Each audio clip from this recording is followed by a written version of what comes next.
La Champions League, c'est dingue, c'est dingue. Le Barça qui gagne au Parc des Princes, quel le Parc des Princes, j'allais dire, le Paris Saint-Germain qui gagne chez le Barça, c'est vraiment de la dinguerie. J'espère que vous allez bien. Moi, je vais très bien. Aujourd'hui, là, c'est parti pour l'analyse de Barça, Paris Saint-Germain, à travers mon œil. Comment j'ai vu le match, en tout cas.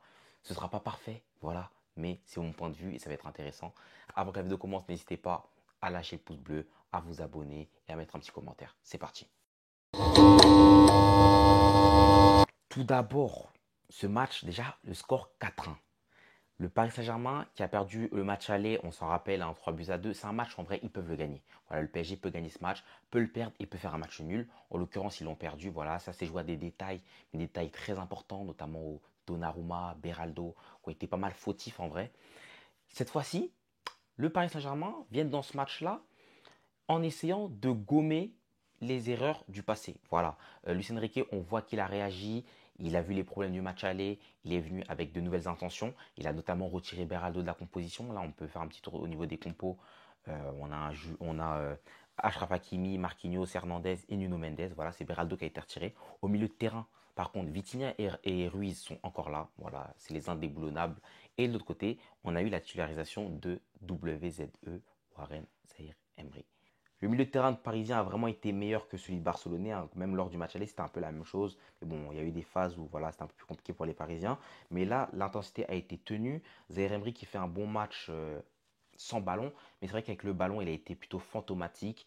Mais bon, on retient quand même la performance collective du Paris Saint-Germain qui a réussi à dominer le milieu de terrain barcelonais.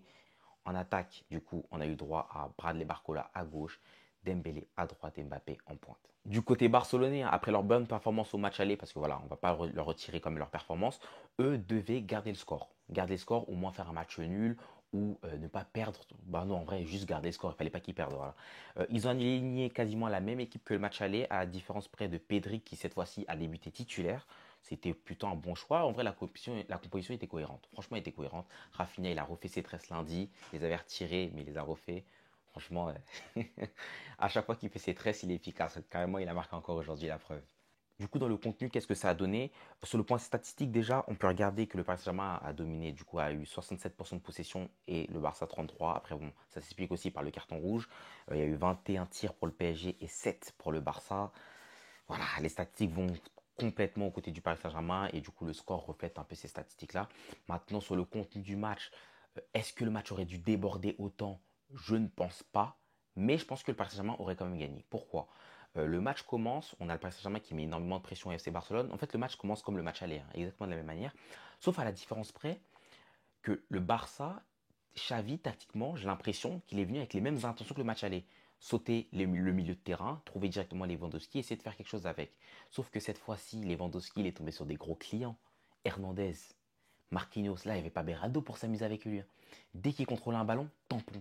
Hernandez, il est venu le déranger pour Lewandowski. Vraiment, c'était mission quasiment, mission impossible pour se retourner. Franchement, mission impossible. Quand c'était pas lui, c'était Marquinhos. Franchement, quel calvaire pour lui. Du coup, dans ce début de match, on a un Barça qui est acculé, qui a du mal à sortir le ballon, qui ne peut relancer long et qui ne peut relancer court, mais qui réussit quand même à récupérer un ballon intéressant dans la partie du Paris Saint-Germain. Si je ne me trompe pas, c'est Nuno Mendes qui perd le ballon.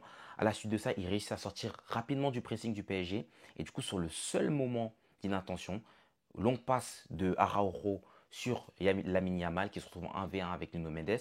Et la force du match aller, c'était que Nuno Mendes, il arrivait plutôt à bien gérer les 1v1 avec Yamal. Sauf que cette fois-ci, Yamal, ça va faire mouche, hein, le crochet, il démarre, c'est fini. Il envoie le centre à Rafinha qui met un coup pour le poteau. Rafinha sous tresse qui marque son troisième but en Ligue des Champions, si je ne me trompe pas. J'en parlerai à mes enfants de ces mecs-là. Voilà, j'en parlerai à mes enfants.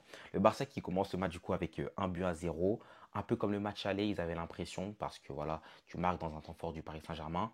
Après ça, le Barça a une sorte de mini temps fort. Un sorte de mini temps fort où ça commence à jouer un peu plus haut, ça presse un peu le Paris Saint-Germain. Mais malgré ça, le PSG, hein, ils arrivent quand même à renverser la vapeur. Derrière, ça presse haut, ça récupère des ballons hauts, intéressants. Et d'ailleurs, le carton rouge, hein, sur lequel prend Araujo, ça démarre de là, hein. Nuno Mendes qui récupère un ballon assez haut, qui envoie une passe directe à Barcola, qui va jouer aujourd'hui attaquant gauche, hein, pas à droite mais à gauche, qui est son vrai poste où il est le plus intéressant. Il passe devant Araujo, Araujo qui fait la faute, une faute stupide, moi je trouve vraiment. Le Barça a 2 buts d'avance. Tu es dans un moment où il ne faut pas paniquer. Voilà, mieux vaut laisser le 1v1 avec Ter Stegen, sachant que Ter Stegen en 1v1, c'est plutôt un bon gardien. Voilà, je pense qu'il aurait dû faire confiance à son gardien. Sur ce point-là, c'est un bon gardien et je pense qu'il aurait pu faire le boulot face à Barcola. Surtout que Barcola, il est jeune aussi, voilà. Certains sont pros aussi pour prendre ce genre d'action. Après, je dis pas qu'il aurait raté, mais il y avait des chances. Du coup, Araujo qui se trompe, il fait la faute. Il prend le carton rouge et ça va être le tour du match parce que le Barça, au final, ils avaient eu quelques sorties qui avaient été intéressantes. Voilà, dès que le Barça se projetait vers l'avant, même s'il s'était projeté très peu de fois, ça avait été intéressant. Mais sinon, ils étaient déjà acculés. Tu leur retires un joueur, ça va être encore plus compliqué. Voilà, ça va être encore plus compliqué. Surtout que défensivement, en vrai, Araujo, il faisait pas un mauvais match, hein. J'avais vu faire quelques bonnes interceptions, bonnes interventions. Et de plus, vu que Mbappé aujourd'hui joue en pointe, lui il devait rester avec Koubarsi, focus sur Mbappé. Et les ailes étaient occupées. Cancelo, lui de son côté, il était en 1v1 avec Ousmane Dembélé. Or que de l'autre côté, Jules Koundé, il était assez bien aidé par Pedri, hein, sur les 2v1 avec Barcola. Voilà, c'est un peu comme le match aller, hein. Vraiment, on essaye de faire des prises à deux sur les ailiers. Mais malheureusement, Barcola aujourd'hui, c'était le trouble fait. Vraiment le trouble fait. Qu'il soit 2, 3, 4, c'est pas un problème pour lui. Il arrive à éliminer, il arrive à passer. Et franchement, je trouve que Koundé, en soi, il fait pas un mauvais match. Il arrivait plutôt à bien gérer ces problèmes-là. Voilà, ça menait pas des grosses occasions dangereuses avec Barcola. Mais à partir du moment où il perd le central à l'intérieur, tu sais que Koundé, du coup, il doit faire un peu plus attention. Il doit resserrer vers l'axe. Pedri, il fait beaucoup de courses. Du coup, il vient de moins en moins l'aider. Et ça donne des situations où le Paris Saint-Germain se retrouve en 1v1 avec des. Tu retrouves Barcola tout simplement en 1v1 avec Koundé. Et ça fait très souvent des différences. On voit une action, hein, notamment où Ousmane Dembélé, il élimine 2-3 joueurs. Il fait une passe à Barcola qui se retrouve en 1v avec Koundé. Et si je ne me trompe pas, c'est là où il fait la passe en retrait à Kylian Mbappé qui va frapper et Ter Stegen va s'interposer. Quand on regarde les matchs, on voyait clairement que la faille côté Barcelone à l'arrivée du côté gauche. On voyait qu'il y avait pas mal d'espace dans le dos de Jules Koundé parce que voilà, ça essayait de faire des prises à deux. Pedri Koundé sur Barcola. Il y avait Nuno Mendes qui était en menace, du coup, Yamal restait vigilant. Et derrière, il y avait Fabien Ruiz qui prenait assez bien l'espace. Après, malheureusement, Fabien Ruiz, c'est pas un joueur qui a une grosse qualité de percussion, même d'élimination.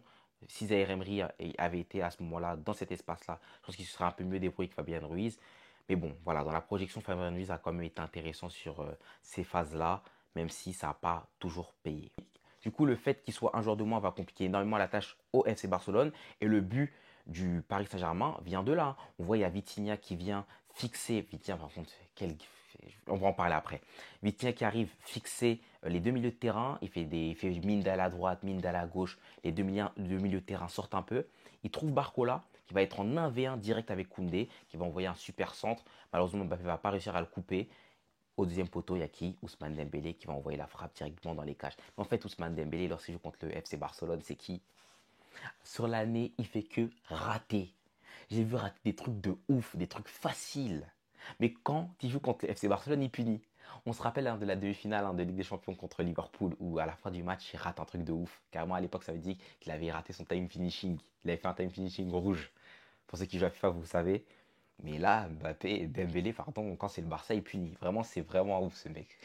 C'est vraiment ouf. D'ailleurs, un Dembélé qui fait une mi-temps à demi-teinte. Parce que en vrai, c'est du Dembélé, hein.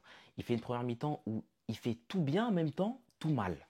T'as des actions où il rate ses 1v1 avec Cancelo, ça c'est clair. Voilà. Cancelo, il s'est bien défendu, il s'est très bien défendu. Mais il y a des moments, il élimine, il pousse un peu trop le ballon. Il a Hakimi avec lui, il combine pas du tout avec Hakimi. En fait, tu te dis, mais c'est qui ce mec? Qu'est-ce qu'il fait? Il y a des moments, il a des impressions techniques de malade. Il y a le moment où il glisse même, voilà, c'est symptomatique. Mais il y a d'autres moments, il élimine tout le monde, 2, 3, 4, il envoie un bon ballon. Il y a le but qui marque. Vraiment, vraiment, ça c'est vraiment du Dembélé, quoi. Il fait tout bien et tout mal à la fois. Mais finalement, ça réussit, ça finit par payer. Du coup, j'avais oublié de le mentionner, mais le Barça a fait rentrer Martinez à la place de Lamine Yamal, hein, qui avait fait la différence sur Nuno Mendes. En vrai, choix logique. Rafinha, il a un beaucoup plus gros coffre pour courir. Ça va être plus intéressant d'avoir Rafinha. Mais bon, à ce moment-là, le Barça n'est pas éliminé. Il y a un but partout. C'est pas fini. Il reste 45 minutes. Ça va être dur, mais on y croit. On repart dans la deuxième mi-temps. Lewandowski a toujours du mal à être trouvé. Voilà, c'est toujours compliqué pour lui. 54e minute de jeu, but de Vitinha. Vitinha qui marque un but où il est assez seul aux abords de la surface de réparation. On se rappelle lors du match aller, Fabien Ruiz avait eu des situations comme ça, similaires, où il était aux abords de la surface de réparation. Il prenait un peu trop de temps pour frapper, et quand il frappait, c'était dévié. Or que là, Vitinha, franchement, cette saison, il fait une saison malade. Il est 6 aujourd'hui, il profite du fait que le Barça soit moins, du coup, pour monter un peu plus haut. Il est trouvé, il frappe, il marque. Et comme au match aller, c'est la même composition du match aller. Rafinha qui ouvre le score, Dembélé qui égalise, Vitinha qui marque. Et le Paris Saint-Germain, franchement, sur ses entames de mi-temps, à chaque fois, c'est très fort. Franchement, c'est toujours très fort, ces entames de mi-temps.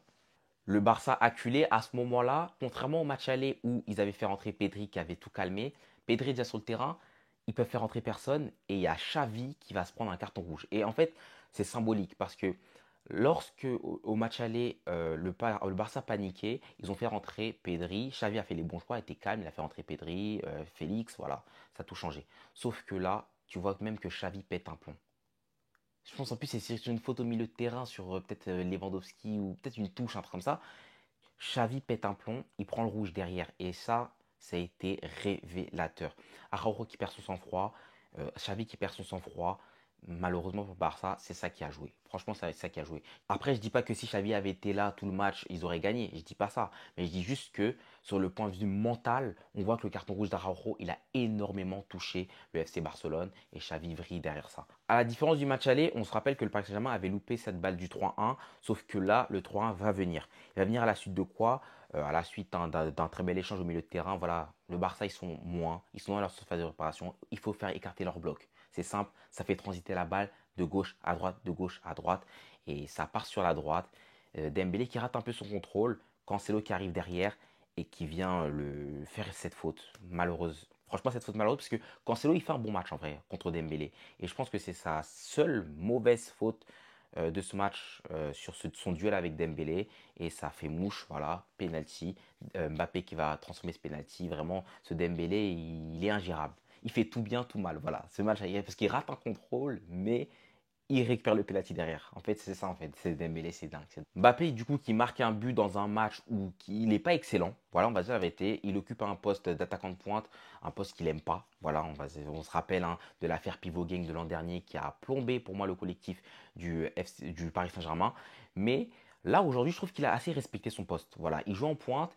Il a essayé de faire quelques courses vers la profondeur. Il a été mal servi. Il touche très peu de ballons, mais par moments, il essaie quand même de dézonner. Mais moi, j'aimerais mettre en lumière surtout son travail défensif. Voilà, le travail défensif de Kylian Mbappé, je trouve qu'il a été très intéressant.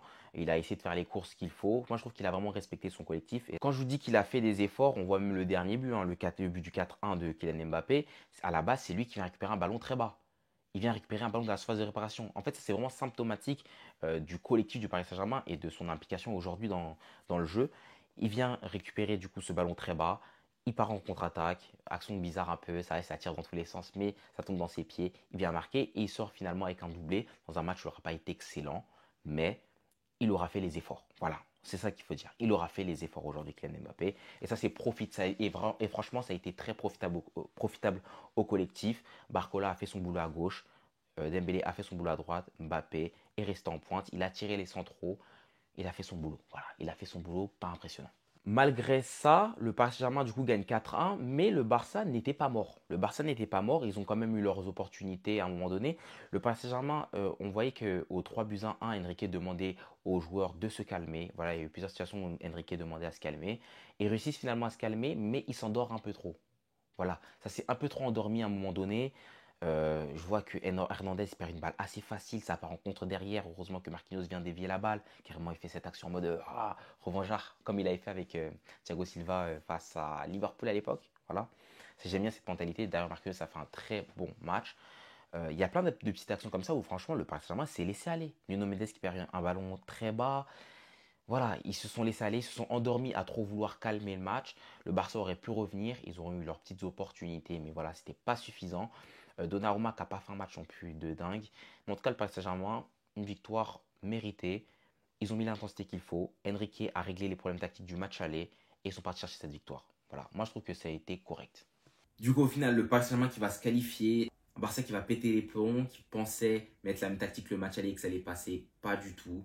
Luis Enrique qui va gagner son duel tactique face à Xavi. Maintenant, à voir ce que ça va donner au prochain round face à Dortmund, une équipe qu'ils ont affrontée lors de la poule. En vrai, si on regarde le cumulé du match, des matchs de poule, le Paris Saint-Germain l'emporte, puisque ces matchs-là au Signal Iduna Park et une victoire au Parc des Princes.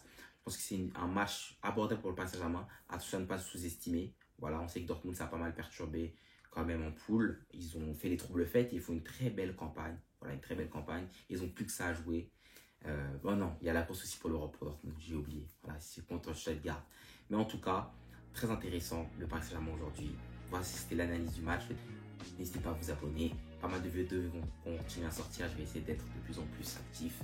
Merci à vous de m'écouter. Merci.